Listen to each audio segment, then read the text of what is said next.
This video is all about the things to remember when physically handling the camera. I'm going to go in order of importance to me. First off, the thing I believe is most important is always carry an extra memory card in your camera bag. It's the quickest thing to do on the list next to the last point that I'll mention, and it's a vital part of taking pictures. When going back and forth from shooting and editing, it's easy to leave the memory card in the computer. If you always have one in your bag, you'll always have a memory card with you. So remember to also put the memory card back into the bag when you finally get back to the other memory card, if you have to use your extra or your spare. The next point is, and I debated making this the first one, is always leave your lens cap on when you're not shooting. Never put the camera back into your bag without the lens cap. Lenses are expensive and are usually inconvenient to replace at the drop of a dime, so take good care of your lenses. Make sure to put the lens cap back into your camera bag, the lens cap, so it won't get dirty because that's going back onto your lens, so be mindful of what you do with it. Charge your camera the night before or a few hours before you shoot so you can ensure that the battery is charged. Just like with the memory card thing, it's easy to do a shoot, get to editing, and forget to charge the camera back up when you're done. Also, charge any extra batteries whenever you're charging your batteries. It's always good to have extra anything when shooting. When shooting, always put the camera strap around your neck. Unless the camera is properly mounted to a steady tripod, a body harness, or etc., then you need to keep the strap on. Your camera is your baby when you're shooting. It is fragile and it should be treated as such. The lens is glass and some cameras have mirrors inside the lens, so these things can and will break if they're dropped. Keeping the strap around your neck ensures that if your hands slip, the camera's still okay. But on that same note, when the camera is on your neck, keep a firm grip if there's a surface underneath you or beneath you, because if you drop it, the camera will obviously hit that surface and it may still get damaged anyway with the strap on. Still going from that point, remember not to leave your camera on your neck if you're not planning to shoot any pictures. Just slip it back into the bag.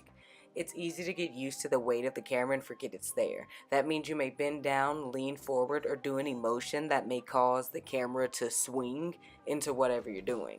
If you're not going to keep a hand on the camera, then just slip the camera back into the bag with the lens cap and then continue shooting later. You'll thank me later. Lastly, always put your camera and or camera bag somewhere it cannot fall from.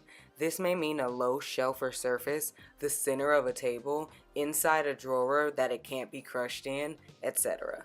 I avoid the floor unless I'm sitting by it or I can't find another spot and it's a spot that I know my dog or anyone else won't trample over and step on. Also, make sure the strap on the camera bag isn't hanging when you do put it up. It's super easy to pull the strap on accident while doing something else, so just be careful and mindful of that. Always move slow when dealing with your camera. No rush in the world is worth breaking or harming your camera. To reiterate my points, carry an extra memory card, leave your lens cap on when you're not shooting, charge your camera the night before or several hours before shooting, wear the camera strap around your neck, do not leave the camera out or around your neck when you're not shooting, and always place the camera in a bag that's secure and unable to fall. I send creative, productive, and hopeful energy and prayers to you on your way to becoming a successful photographer. Have a nice day, and make sure to eat and stay hydrated. I'm going to assume if you're interested in cameras, you at least know what the shutter button is, the viewfinder, the monitor, and the lens, and the lens cap. If you know what those are, let's jump into the basics of how to use your camera. First, there are automatic and preset settings on your camera that you can shoot with. There's also a manual mode. Manual mode means you set everything yourself. Regardless of if you use the automatic or the manual mode, there are a few terms that you need to know. Hi, hello. This video will be about aperture, which is how wide or narrow the shutter of a camera is, which lets in light, and how much light is let in determines what's in focus.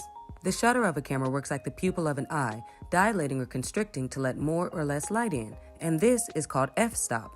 The smaller the number, the more light being let in, and the higher the number, the less light being let in. This is what a shutter looks like. And as I mentioned before, How much light being let in determines what is in focus, and that is called depth of field. And the shortest distance that a camera can focus from is called the focus distance. This is a visual example of how the different f-stops look. None of these are exact to scale, but the one on the top left corner is closest to an f-stop of 1, and the one in the bottom right corner is close to an f-stop of 20 plus. Smaller number means more light, higher number is less light. And this is what that looks like visually. On the top row, we have 3 examples of a lower f-stop. On the left being a very low f-stop, and on the right being a low f-stop but a bit higher, somewhere maybe in the 5 to 7 range. And in the bottom left corner of the graphic, we have examples of higher f-stops. There's even a way to have the background or the middle ground in focus instead of the foreground. And in these following few examples, you'll be able to see that.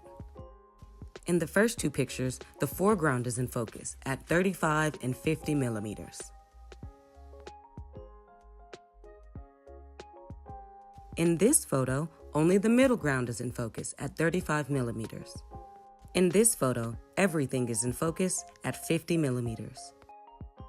And in this photo, only the background is in focus at 35 millimeters. Now that we have covered aperture, and it is the wielder of light, the next video will be about lighting. So thank you for watching. I'm glad you stuck around, and I hope your eyebrows look good every day, yes. Oh, so you like to go fast? I can show you fast. Vroom. I can show you stuff that you ain't never seen, cuh. This is 2 shutter, 2 exposure.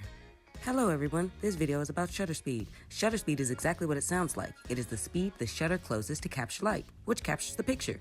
It is measured in fractions of a second or in seconds. How long a shutter is open is called the exposure, and a lower shutter speed can be used for pictures that are still, but if there's any moving elements, you'll need a higher shutter speed. The camera has both automatic and manual shutter speed settings, and most, if not all, present-day digital cameras even have a sports setting, which is used to capture quick-moving subjects, or even to just get a lot of pictures so that your model or your subject can keep moving while you're shooting, but clear pictures can be taken. In this picture, I was in the car and there were deer in a field nearby, so I had to use a fast shutter speed of 1/1000th of a second. In this picture, I wasn't in the car, I was just standing on solid ground, and so I was able to capture it in 1/320th of a second. This is a picture that I took a few 4th of Julys ago, and it's a long exposure photo. The exposure is in seconds, so I'm able to capture everywhere that the light moved in those seconds, like time-lapse photography. The next video will be about composition. That will include how to use the grid on your camera, so the rule of thirds, and how to understand perspective so that you can fully understand how the lens sees and where to place things based on that perspective, and a brief introduction to concise composition and creative composition. Thank you for sticking around, thank you for watching, and good night, Niet Vam.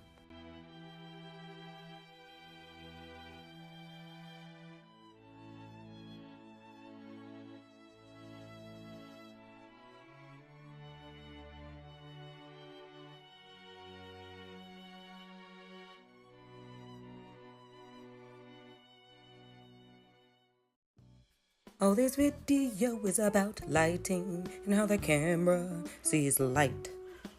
Okay, the cat's not digging that. But yes, this video is all about how the camera sees light. So let's get right onto that. The ISO setting on the camera controls how much light the camera is letting in. A lower ISO is less light coming in, and a higher ISO means more light's coming in. You can control this on the camera manually, or there's an automatic setting. Now, here are some examples of different ISOs. ISO of 320 because it was early afternoon and very bright outside, I was just under some trees. ISO of 800 because the bunny was under some trees. ISO of 1600 because I was within some trees, so it was a little darker. ISO of 2500 because I was again within some trees, but in the late afternoon.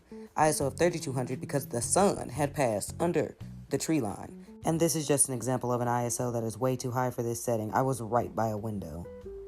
Color temperature is measured in Kelvin from 1000 to 10,000. Lower Kelvin is more red and higher Kelvin is more blue.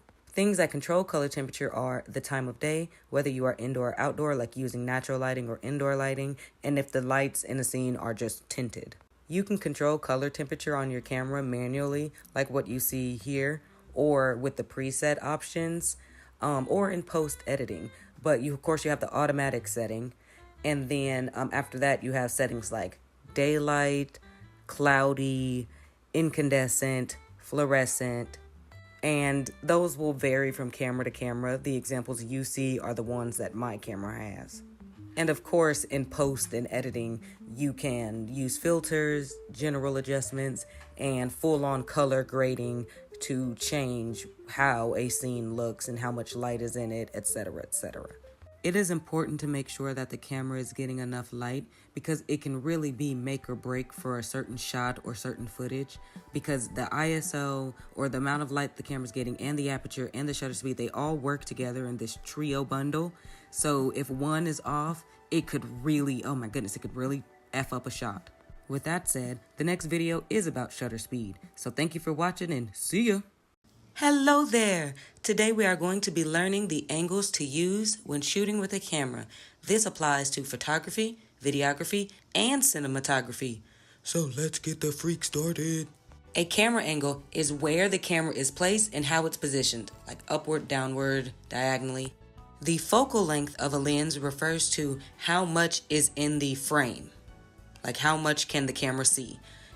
For different focal lengths, you have to place the camera in different positions. In the video I'm about to show you, the animated camera is placed about 4 meters, which is 13-ish feet away from the subjects. Now to get to angles.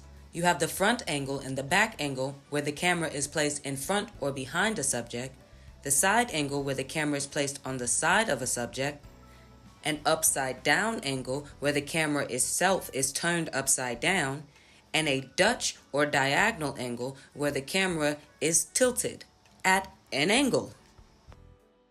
A wide shot refers to any shot where the full body is seen and the background is incorporated into the shot.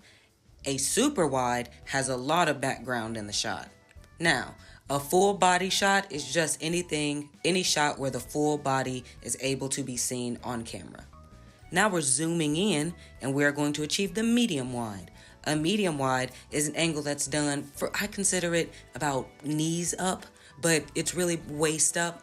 It's a shot that has some of the background, but not as much as a full wide shot. Medium wide is just some background and some person or some of the subject. A close-up refers to any time the camera is within a couple feet of the subject or is zoomed into the subject. It can also refer to when the camera is positioned to capture only the chest and up of a subject. Like in an interview, a close-up is where you're getting chest up of the person, an intimate angle. A super close-up is when the camera is placed or zoomed in extremely close to a subject or a specific detail on something. The next angle is an upward angle. An upward angle is any time the camera or the lens is positioned toward the top of a wall, the ceiling, or the sky, or is specifically placed below a subject and positioned upward, as you can see on the screen.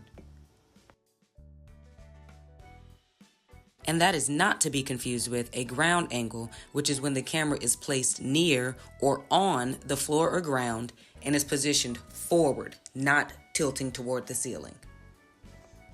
The next angle is the opposite one, a downward angle, which is when the camera is placed above a subject but positioned downward toward the ground or the floor. A high angle is also when the camera is placed at a tall height, opposite of ground. High and ground, upward and downward. Whenever the camera is placed above the subjects, it's always just a high angle. But that is not to be confused with an overhead angle, which is when the camera is placed and positioned directly above the subject and the ground. No tilt, just a flat shot of the ground or the subjects, you know. And there you have it. That covers most of the angles that you'll use while shooting. Now, you can use these in static shots, which is when the camera isn't moving, or kinetic or tracking shots, which is when the camera is moving. Thank you so much, and I appreciate you for watching. So if you enjoyed this video, then I encourage you to watch the other ones. Yeah. Hi, hello. Today we are going to be learning about tracking shots and kinetic shots. The word kinetic means moving, like moving around. So, let's get started. Kinetic shots are when the camera is moved, moving, or repositioned while filming a shot. Tracking refers to two things. One, when the camera is placed on a track so the camera can move smoothly while recording. And two, it refers to when the camera is tracking or following a specific subject, or simply just moving through the scene. It's called tracking because filmmakers would actually use what looks like a mini train track with the camera on a cart that can travel the track smoothly.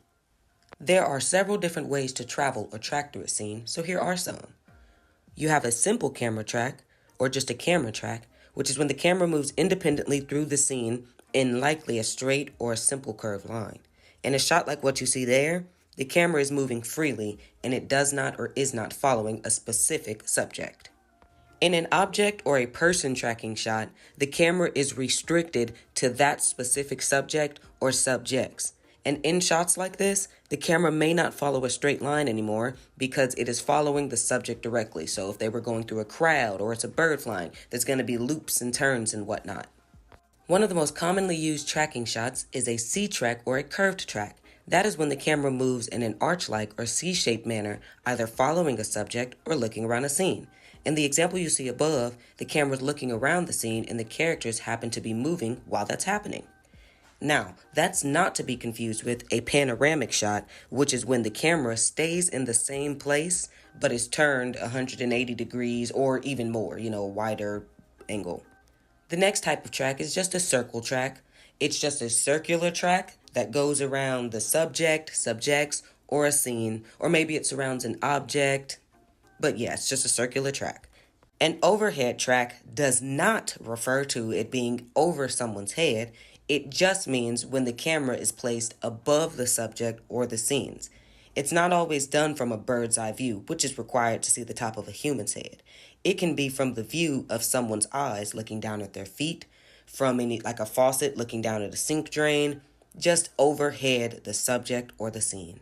Ooh, next we have the dolly zoom. A dolly zoom is when the camera and the lens are moved concurrently at the same time.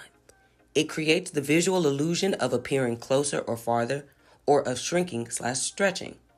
Watch what the camera looks like when it does that. The camera lens is zooming in, while the camera itself is being pulled backwards. Now let's see what that looks like visually. As you can see, the lens is zooming in, camera's moving backwards, and in this type of dolly zoom, it makes the room or the area around a subject shrink, and it causes the subject itself to appear closer and bigger. Zooming in and moving backwards equals shrink, so what's the opposite look like? As you can see, the camera lens is now zooming out while the camera is moving forward. And in this type of dolly zoom, it makes the room or area around a subject stretch, and it causes the subject to appear farther away and smaller. So zoom out and move camera forward equals stretch. Zoom in, move backwards equals shrink. It is important to understand that the angles that you use, how a scene was filmed, whether static or kinetic, and of course, the lighting and how much is in focus all contribute to the composition of the scene, which is how the scene is made up or how the shot is made up. And that directly accounts for and influences the beauty, creativity, reception, watchability, and or meaning of a piece of media, which then also influences how that piece of media will be perceived or is perceived visually, mentally, emotionally, other ways by a viewing audience. The next video will focus on aperture, also known as depth of field. Thank you for watching. Glad you stuck around and have a good day, and I love you.